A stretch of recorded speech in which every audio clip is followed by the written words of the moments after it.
আসসালামু আলাইকুম গাইস। আজকে একটা ব্লগ ভিডিও লই আই পড়লাম ভাই। অনেক দিন ধরে কইতেছি ব্লগ ভিডিও করাম, শর্মে পারি না। দেন রাস্তাটা কত সুন্দর, এটি রেন্টিকোরি গাছ, বাংলাদেশের রেন্টিকোরি গাছ। সকালবেলার দৃশ্য এটা অনেক ভালো লাগে। এটা একটা মেন রোড, এই রোডটা পারিতে হইব আমার রুমে যাইতে হইলে।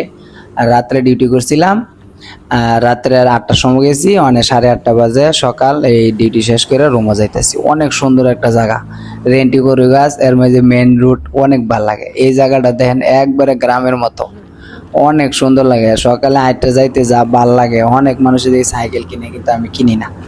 আর এই সামনে 8টা যাইতে যাইতে একটা লঙ্কান পরে, লঙ্কান মানে মালয়েশিয়া, এই যে খাল কোনা বৃষ্টির পানি যা, এইটারে মালয়েশিয়াতে লঙ্কান কো আর কি। তো এই লঙ্কান ও মাছ দেখলে আমার তো বাবা, মাছ দেখে আমার সহ্য না। সিমুনি থাকতে বহুত মাছ মারছি, কিন্তু এখানে নতুন হয়েছি তো মাছ টাছ আর মারা হয় নাই। এই পাকিস্তানি মনে হয়, এই লোকটা পাকিস্তানি, হ্যাঁ কাজ করে আমরা কোম্পানিতে। এই যে লঙ্কান, অনেক বৃষ্টির পানি টেনে গেলে মাছ, প্রচুর মাছ লঙ্কান।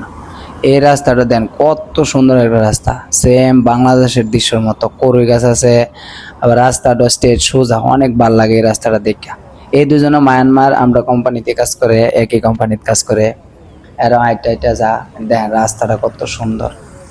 আর এটা হইছে ভাই বড় লোকের কেএফসি, এটা গরিবের লাগার না।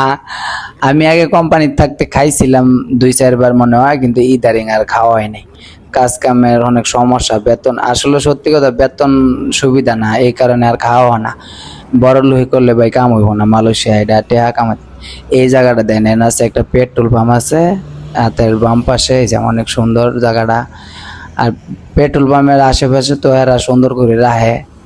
আর এই সামনে যে দেখতেছেন ওইটি হচ্ছে আমরা গরিবের রুম, যেটা আমরা প্রবাসীরা থাই। দেখা গেছে 5-6 জনে থাই, 500-600 টাকা ভাড়া লাগে, মানে এক একজনের দিয়ে কত 150 টাকা করে, 120 টাকারও আছে 150 টাকা। আর এই দুজন হচ্ছে বাংলাদেশের। দেখেন রাস্তাটা কত সুন্দর, সকালবেলা অনেক ভাল লাগে, ভাল লাগে। আশেপাশে একবারে গ্রামের মতো।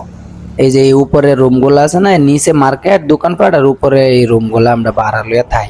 দেখা গেছে 5 জনে থাই, 5 জন 150 টাকা করে মাসে দেওয়া লাগে।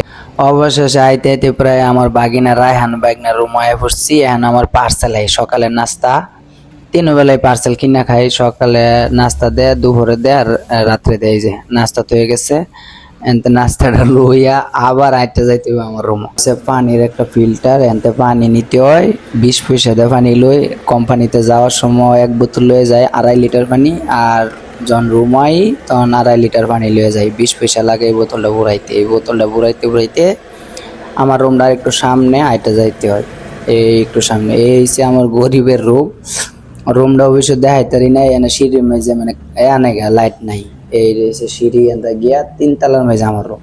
সাইকেল আছে, অনেক মানুষের সাইকেল দেওয়া যা কাজে, আমি হাইটেই যাই।